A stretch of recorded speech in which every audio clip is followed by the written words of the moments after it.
أشهد أن لا إله إلا الله أشهد أن لا إله إلا الله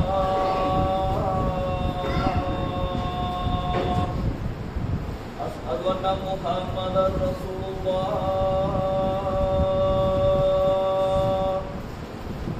أشهد أن محمدا رسول الله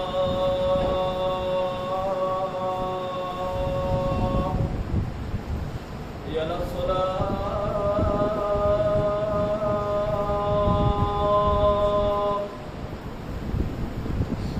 حي على الصلاة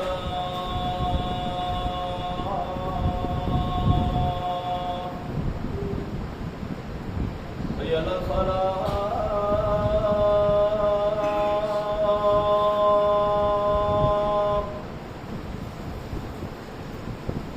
حي على الفلاح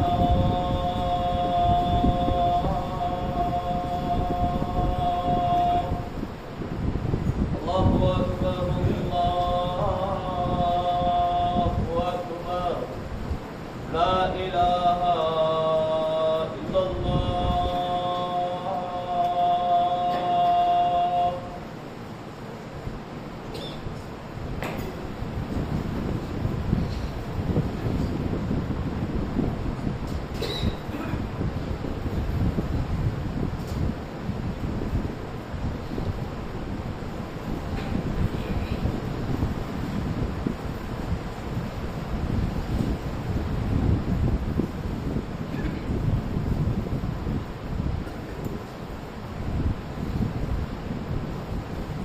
السلام عليكم ورحمة الله وبركاته.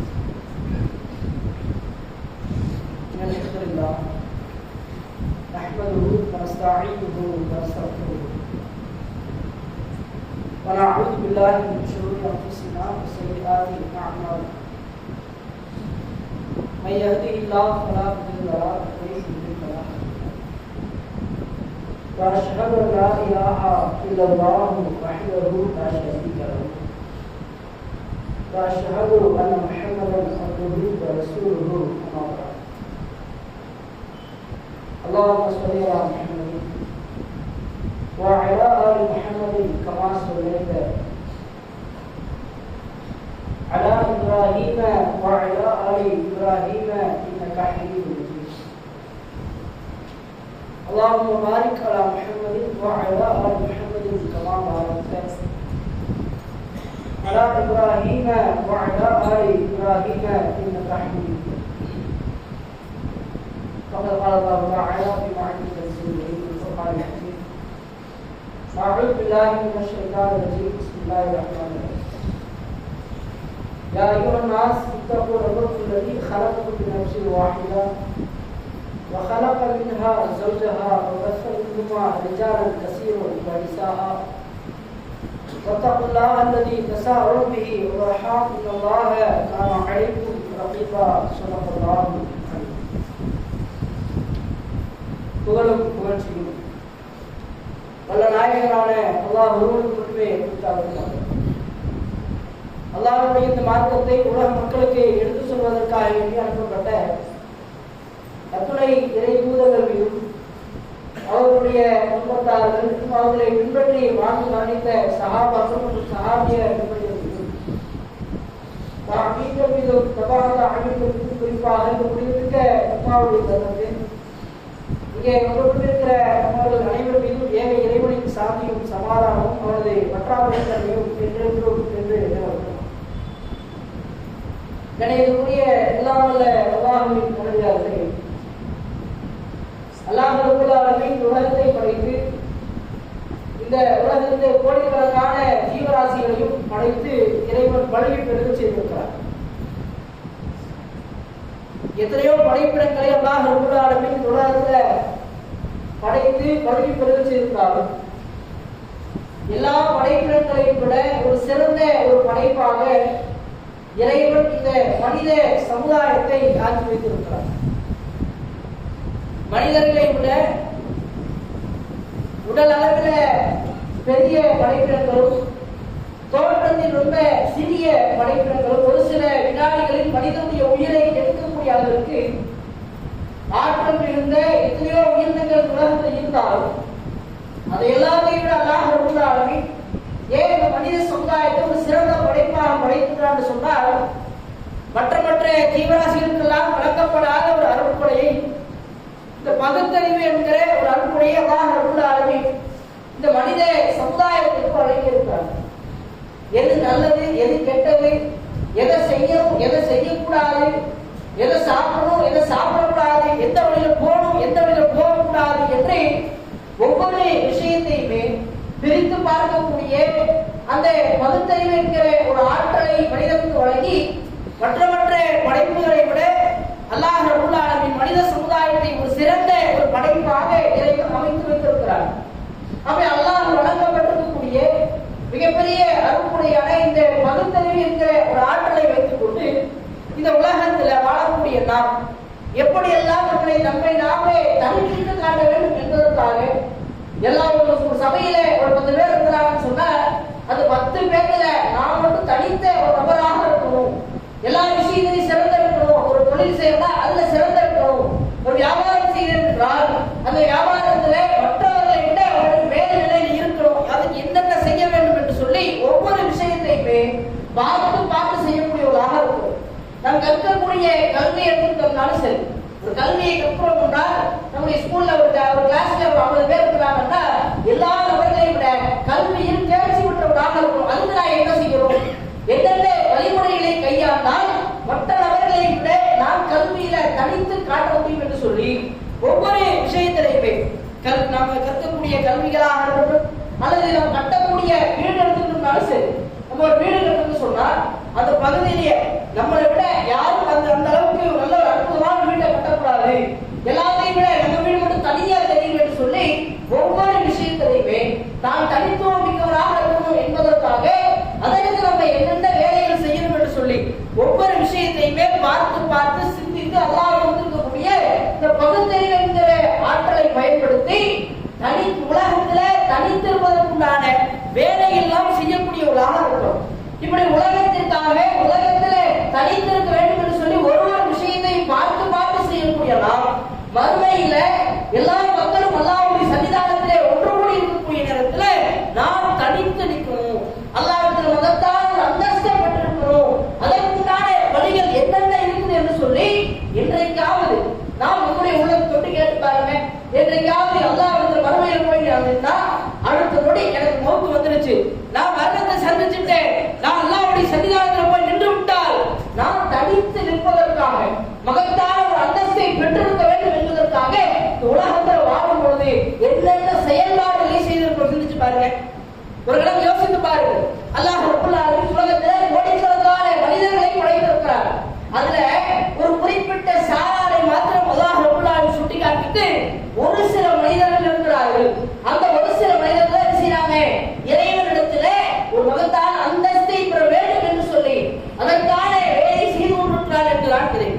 அல்லாஹ் ரப்பல் ஆலமீன் திருமறை குர்ஆனில் சொல்லும்போது வமினன் நாஸ் மனிதர்களில் சில நபர்கள் இருக்கிறார்கள். மனிதர் எல்லா மனிதர்களையும் அல்லாஹ் சொல்றார், எல்லா மனிதர்களையும் எல்லா மூமின்களையும் எல்லா ஈமான்களையும் அல்லாஹ் சொல்லி காட்டல.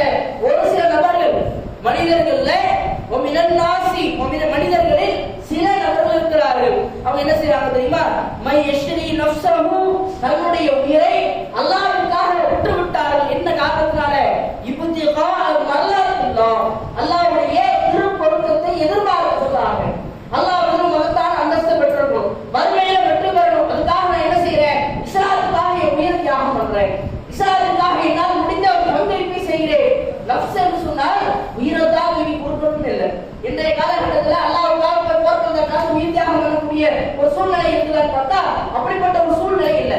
அப்ப இன்றைய காலத்துல அல்லாஹ்வுடைய திருப்பொருத்தத்தை எதிர்பார்த்து அல்லாஹ்விற்காக பாடுபட வேண்டும் என்று சொன்னால் தனக்கு கிடைச்ச இஸ்லாத்தை 4 பேருக்கு சென்றடைவதற்குண்டான ஒரு வழிவகை நம்மால் முடிந்த ஒரு பங்களிப்பை இஸ்லாத்திற்காக கண்டிப்பாக ஒவ்வொரு ஈமான்தாரியும் செய்தே ஆக வேண்டும். அப்படி செஞ்சா மட்டும்தான் அல்லாஹ்வுடைய திருப்பொருத்தத்தை நம்மால் பெற முடியும் என்று இறைவன் திருமறை குர்ஆனில் சொல்லி காட்டுறான். அல்லாஹ்வுடைய திருப்பொருத்தம் வேண்டுமா, மறுமையில மகத்தான அந்தஸ்தை பெறுமா, அதுக்கு என்ன செய்ய தெரியுமா,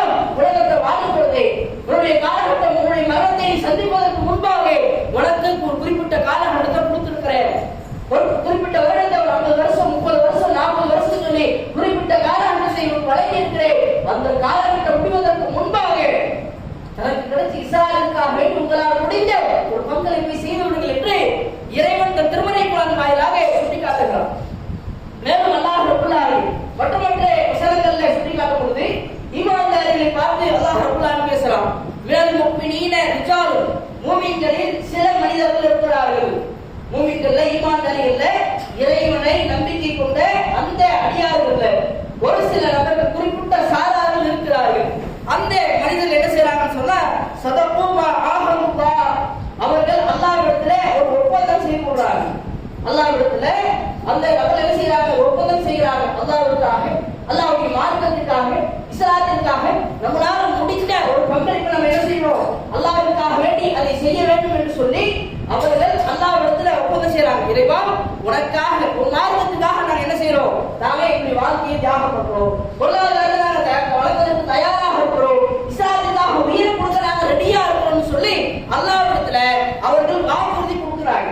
அப்படி வாக்குறுதி கொடுத்தாங்கல்ல அந்த மனிதர்கள் ஃபமின்ஹும் மன் கலா, அவர்களில் சில மனிதர்கள் என்ன செய்றாங்கன்னா அவர்கள் தனக்கு கொடுத்த வாக்குறுதியை நிறைவேற்றுவதற்குண்டான ஒரு நேரம் வந்துவிட்டது. நிறைவேற்றுவதற்குண்டான நேரம் வந்த உடனேயுமே அந்த நபர்கள் என்ன செய்றாங்கன்னா அதை நிறைவேற்றி விடுகிறார்கள்.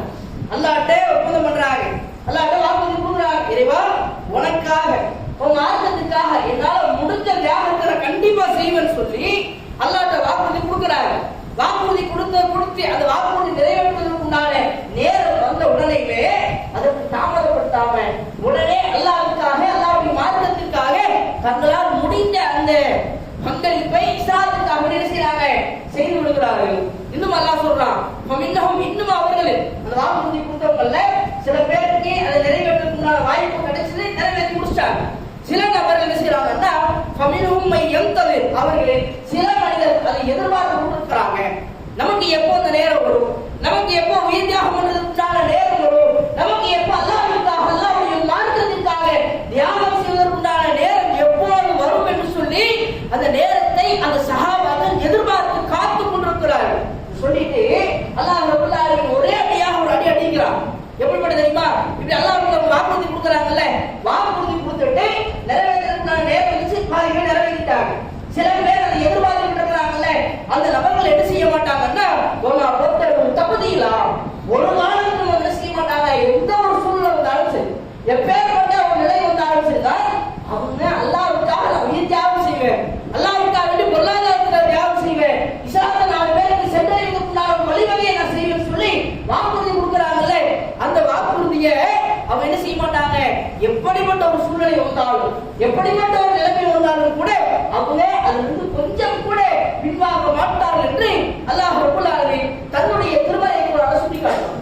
இப்ப இஸ்லாத்திற்காக, அல்லாஹ்வுக்காக, அல்லாஹ்வுடைய மார்க்கத்திற்காக நமக்கு நேரம் கிடைக்கும் போதெல்லாம் மக்களுக்கு இஸ்லாத்தை சொல்லிக் கொண்டே இருக்கும். அல்லாஹ் வந்து மகத்தான ஒரு அந்தஸ்தை, ஒரு கண்ணியத்தை பெற வேண்டும் என்றார். உலகத்தில் வாழக்கூடிய காலகட்டத்திலேயே நம்மால் முடிந்த அளவுக்கு இஸ்லாத்தை மக்களுக்கு சொல்லிக் கொண்டே இருக்கக்கூடியவர்களாக இருக்கணும். இஸ்லாத்துக்காக ஏதோ ஒரு வழியில பொருளாதாரத்தின் ரீதியாக நம்ம இஸ்லாத்தை மக்களுக்கு கொண்டு போகலாம்.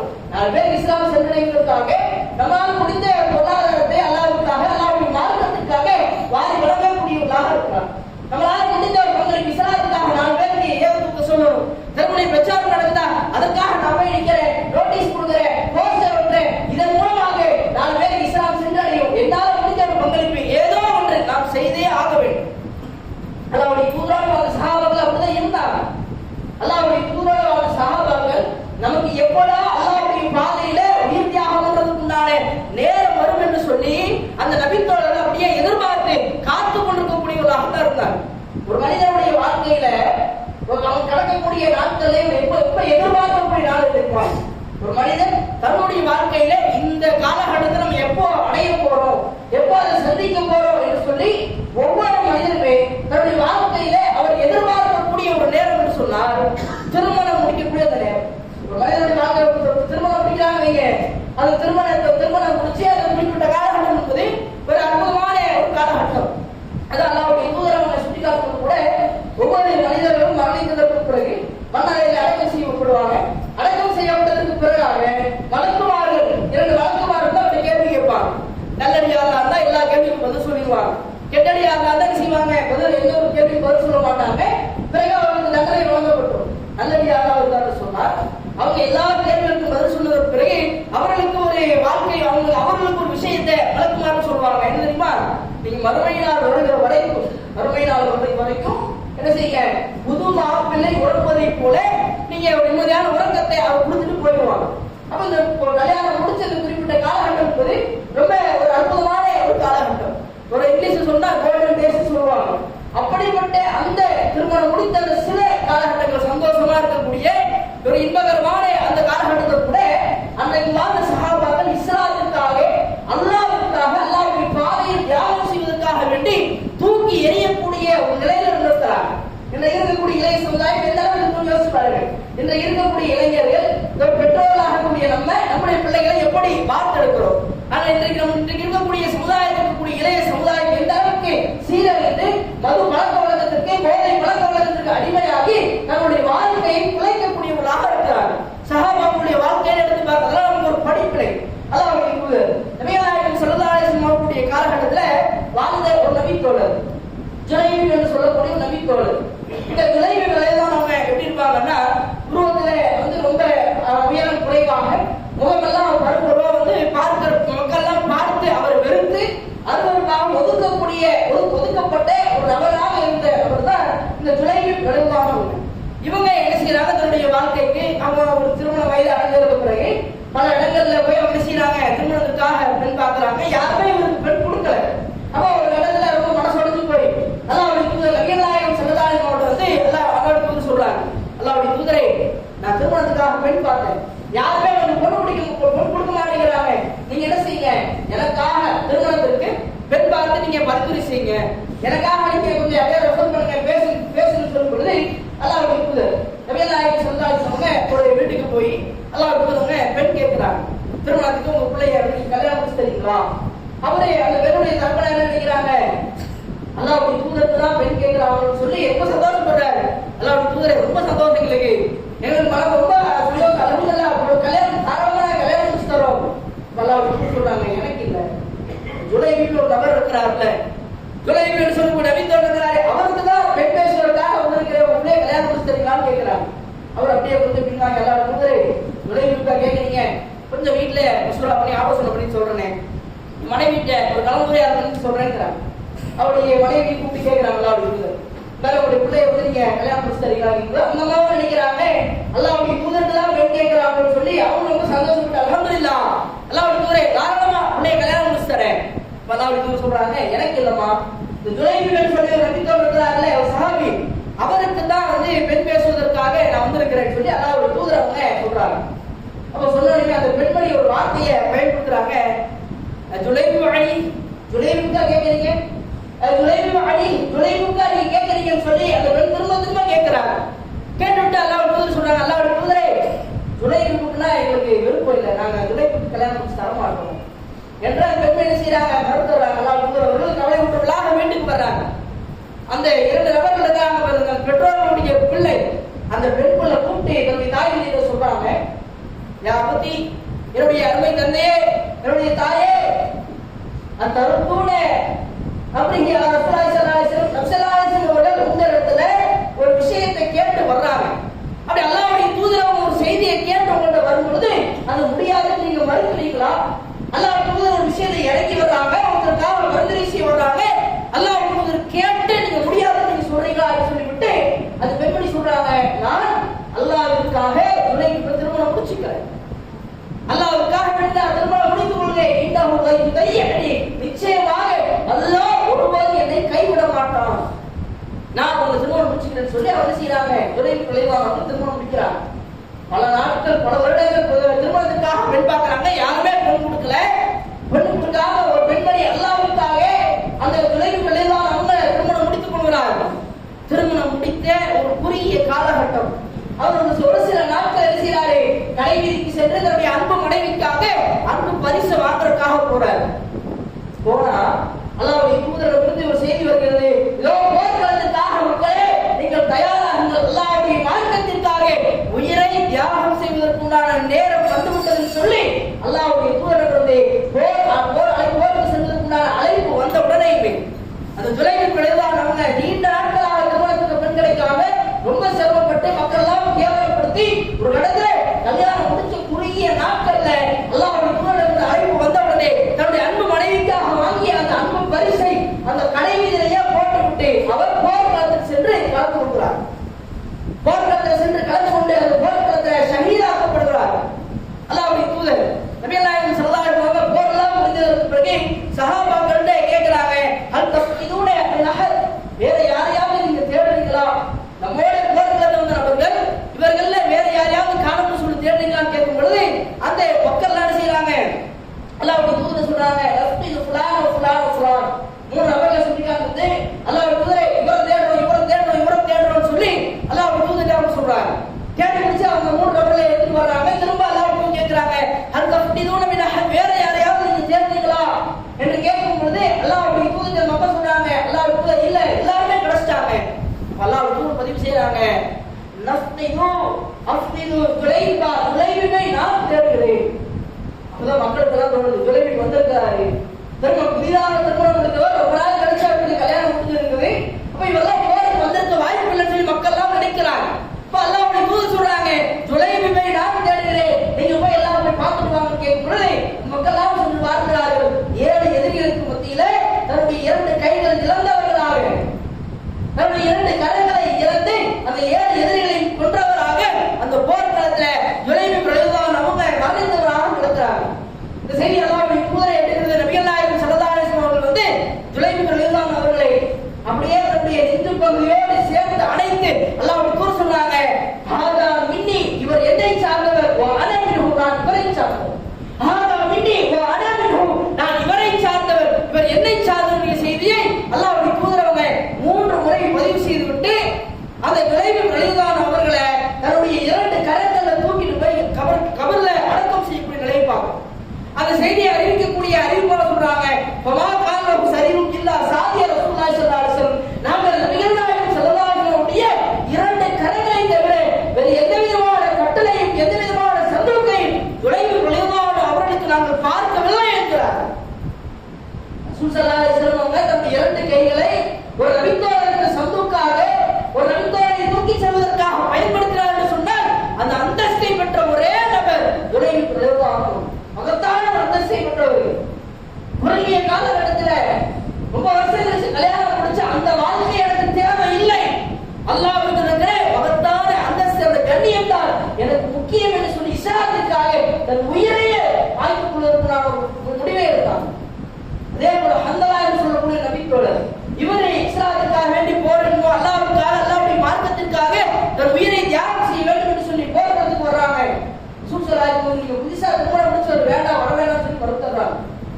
இவர் வீட்டில் இருக்கிறாரு, போர்க்களம் நடைபெறக்கூடிய பகுதியிலிருந்து ஒரு பயங்கரமான உரத்த சப்தம் கேட்கிறது. அந்த போர்க்களம் நடந்த இந்த பகுதியை நோக்கி புறப்பட்டு செல்கிறார்கள். போர்க்களத்திலே கலந்து கொள்கிறார், இஸ்லாத்திற்காக சண்டையிடுகிறார், இஸ்லாத்திற்காக வேண்டி தன்னுடைய உயிரை தியாகம் செய்கிறார். போர்க்களம் எல்லாம் முடிஞ்சு எல்லா சஹாபாவின் உடலை எடுக்கக்கூடிய நேரத்தில் இந்த சஹாபியுடைய உடலை சுற்றி வரக்கூடிய ஈரப்பதமாக இருக்கு. அப்ப அல்லாஹ்வுடைய தூதர் சொல்றாங்க, அல்லாஹ்வுடைய தூதரே யாருக்குமே இந்த மாதிரி நிலை இல்லை, ஆனா ஹன்னலாவுக்கு மட்டும் உடலை சுற்றி ஈரமாக இருப்பதை கேட்கும் பொழுது அல்லாஹ்வுடைய தூதர்கிட்ட அந்த அல்லாஹ்வுடைய தூதர் அந்த சஹாபாக்கள் செய்தியை சொல்றாங்க, இந்த ஹன்னலா ரலியல்லாஹு அவர்களை மலக்குமார்கள் குளிப்பாட்டிக் கொண்டிருக்கிறார்கள். இந்த உங்களுடைய தோழர் ஹன்னலாவை மலக்குமார்கள் குளிப்பாட்டுறாங்க, அதனாலதான் என்னுடைய உடலை சுற்றி ஈரமாக இருக்குது, அவங்க வீட்டுக்கு போய் கேட்டு வாங்க என்ன காரணம்னு. அப்ப சஹாபாக்கள் வீட்டுக்கு வர்றாங்க.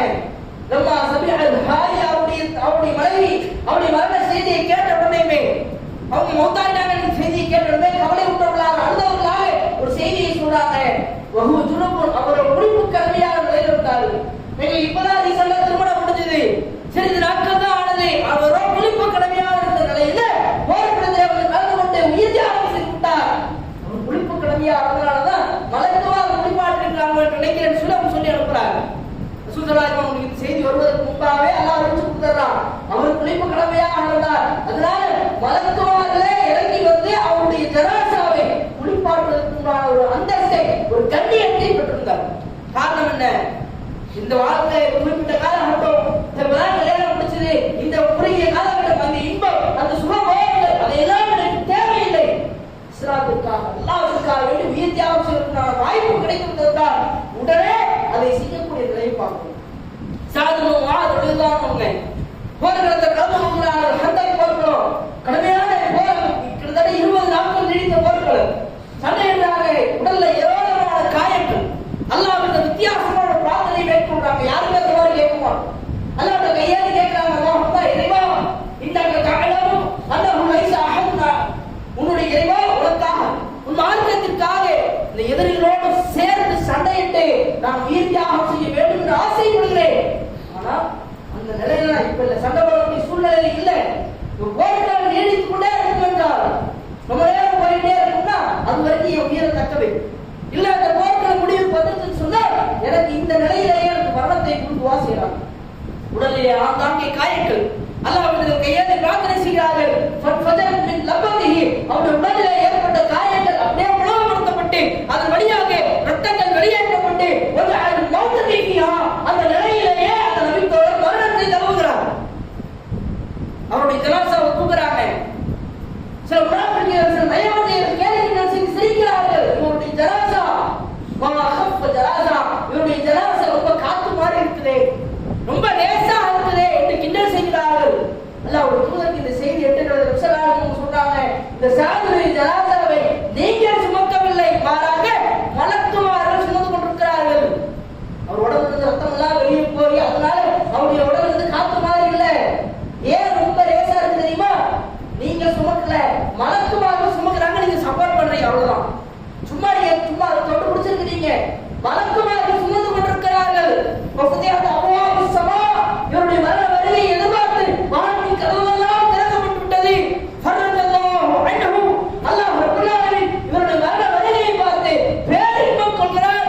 ஷஹீதஹு சபஊன அல்ஃப மினல் மலாயிகா, இவருடைய ஜனாஸா தொழுகையிலே கலந்து கொள்வதற்காக, இவருக்காக இறைவனிடத்தில் பிரார்த்தனை செய்வதற்காக 70,000 மலக்குமார்கள் தும்மத்தன் அவருடைய ஜனாஸா தொழுகையில அணி அணியாக வரிசையில் நின்று கொண்டிருக்கிறார் என்று அல்லாஹ்வுடைய தூதர் சுட்டிக்காட்டுறாங்க. எப்பேற்பட்ட அந்தஸ்து பாருங்க, இவ்வளவு பெரிய ஒரு கண்ணியம். அதே அல்லாஹ்வுடைய தூதர் சுட்டிக்காட்டுறாங்க, 100 நபர்கள் ஒருவருடைய ஜனாஸா தொழுகையில 100 நபர்கள் இணை வைக்காத, ஷிர்க் வைக்காத 100 நபர்கள் என்று பாவம் மன்னிப்பு தேடினால் அவருடைய பாவங்கள் எல்லாம் மன்னிக்கும், சிறு சிறு பாவங்கள் எல்லாம் மன்னிக்கப்படும் என்று சொன்ன அல்லாஹ்வுடைய தூதர் 20,000 மலக்குமார்களுடைய பிரார்த்தனை பெற்றிருக்கிறார்கள். எவ்வளவு பெரிய ஒரு கண்ணியம், எவ்வளவு பெரிய ஒரு அந்தஸ்து. இதனுடைய பின்னணி என்ன? இஸ்லாமிற்காக, அல்லாஹ்விற்காக என்னால் முடிந்த ஒரு பங்களிப்பை செய்ய வேண்டும் என்கிற விஷயத்துல ஆழமாக ஆணித்தரமாக நம்முடைய உள்ளத்தில் பதிய வைத்திருந்தாங்க. அதுபோல நமக்கு அல்லாஹ் ரப்பல் ஆலமீன் வாழ்க்கையை கொடுத்திருக்கிறார். அடுத்த நொடி எனக்கு மௌத்து வந்துட்டா நான் என் மறுமைக்காக என்ன சேர்த்து வைத்துக்கிறேன் என்பதை தன் உள்ளத்தில் ஆழமாக பதிய வைத்து இஸ்லாத்தை 4 பேருக்கு சென்றடைவதற்காக ஒரு ஏதாவது படி அல்லது பொருளாதார ரீதியாக இஸ்லாத்திற்காக தன்னால் முடிந்த ஒரு பங்களிப்பு என்று சொல்லி நம்மால் முடிந்த ஒரு பங்களிப்பை இஸ்லாத்திற்காக செய்து நாளை வறுமை இறைவனத்தில் மகத்தான கண்ணியத்தை அந்தஸ்தை பெறக்கூடிய பாக்கியசாலியாக ரஹ்மான் அனைவரும் ஆக இருப்பாங்க. வாஹிதவான் அப்துல்லாஹ் இப்னு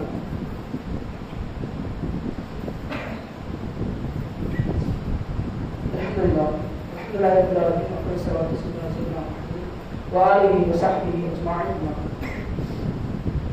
கணிதக்குரிய எல்லாம் உள்ள அல்லாஹ்வின் நல்லடியார்களே, இஸ்லாமியர்களாக வாழக்கூடியதான் நம்ம ஒவ்வொரு நபர்களுமே இஸ்லாம் 4 பேருக்கு சென்றடைவதற்குண்டான ஒரு வழியை கண்டிப்பாக அதை நாம் செய்ய வேண்டும். செய்யாமலாம் யாரும் இறைவனை தப்பிச்சு போக முடியாது. அல்லாஹ் ரப்பல் ஆலமீன் தன் திருமறை குர்ஆன்ல சொல்லும் பொழுது மனிதர்களுக்கு ஏராளமான அருள்படைகள் எல்லாம் வழங்கி இருக்கிறார். அருள்படை என்று சொன்னால் கண்ணை கொடுத்திருக்கிறான், பார்ப்பதற்கு கண்ணை கொடுத்திருக்கிறான், உணவுகளை ருசிப்பதற்கு அல்லாஹ் நாவை கொடுத்திருக்கிறான், சிந்திப்பதற்கு மூளையை கொடுத்திருக்கிறான், உடல் சீராக உள்ளுக்குள்ள நிறைய ஸ்பேர் பார்ட்ஸ் கொடுத்திருக்கிறான். இதுதான் அருள்படைகள் இல்லை. சுவாசிப்பதற்கு ஆக்சிஜன் காற்றை கொடுத்திருக்கிறான். இதெல்லாம் இது மட்டும்தான் நமக்கு அருள்படை என்றல்ல. இஸ்லாம் அல்லாஹ் கொடுத்த அருள்படை. நமக்கு இந்த மார்க்கத்தை அல்லாஹ் கொடுத்துட்டான்னு சொன்னா அது நமக்கு வழங்கப்பட்டது அருள்படை. அதை குறித்து அல்லாஹ் சொல்லும் பொழுது சும்மா நதுஸ்அலுன்ன யௌமஇதின் அனின் நஈம், நாளை வறுமையிலே இவர்கள் தங்களுக்கு வழங்கப்பட்ட அருள்படையை குறித்து விசாரிக்கப்படுவார்கள் என்றார் இறைவன். நமக்கு இஸ்லாத்தை அல்லாஹ் கொடுத்திருக்கிறானா, நம்முடைய உறவினர்கள், நம்முடைய நண்பர்கள், நம்மை சுற்றி இருக்கக்கூடிய நம்முடைய ஊரார்கள், நம்முடைய பகுதியை சார்ந்தவர்கள் அத்துணை நபர்களுமே இஸ்லாத்தை எடுத்துச் சொல்வதற்கான கடமை நம் அனைவரும் மீது இருக்கிறது. நிர்வாகம் இருக்குது, இவங்க பார்த்துப்பாங்க எந்த ஒரு மனப்பான்மை இல்லாம இஸ்லாத்துக்காக வேண்டி என்னால் முடிஞ்ச ஒரு பங்களிப்பு, இஸ்லாத்திற்காக 4 பேர் இஸ்லாம் சென்றடைந்து என்னால் முடிஞ்ச ஒரு பங்களிப்பு என்று சொல்லி ஏதோ வகையில நம்மால் முடிந்த ஒரு பங்களிப்பை இஸ்லாத்துக்காக வேண்டி ஒதுக்க வேண்டும். அப்படி இஸ்லாத்திற்காக நம்மால் முடிந்த ஒரு பங்களிப்பை செய்து இம்மையிலும் மறுமையிலும் இறைவனத்தில் மகத்தான கண்ணியத்தை அந்தஸ்தை பெற்று நாளை மறுமையின் சமாளத்தில் நபிகளாக ஸல்லல்லாஹு அவர்களோடு சேர்ந்து ஜன்னத்துல் ஃபிர்தௌஸ் என்கிற அந்த சொர்க்கத்தில் நம் அனைவரையும் குடும்பத்தோடு அல்லாஹ் ரசூல் ஸல்லல்லாஹு அவரோடு சேர்த்து வைப்பதற்குண்டான ஒரு இறைவனத்தில் பிரார்த்தனை செய்தவனாக உரை நிறுத்துகிறேன். வாழ்க அல்லாஹ் அஸ்ஸலாமு அலைக்கும் வரஹ்மத்துல்லாஹி வபரகாத்துஹு.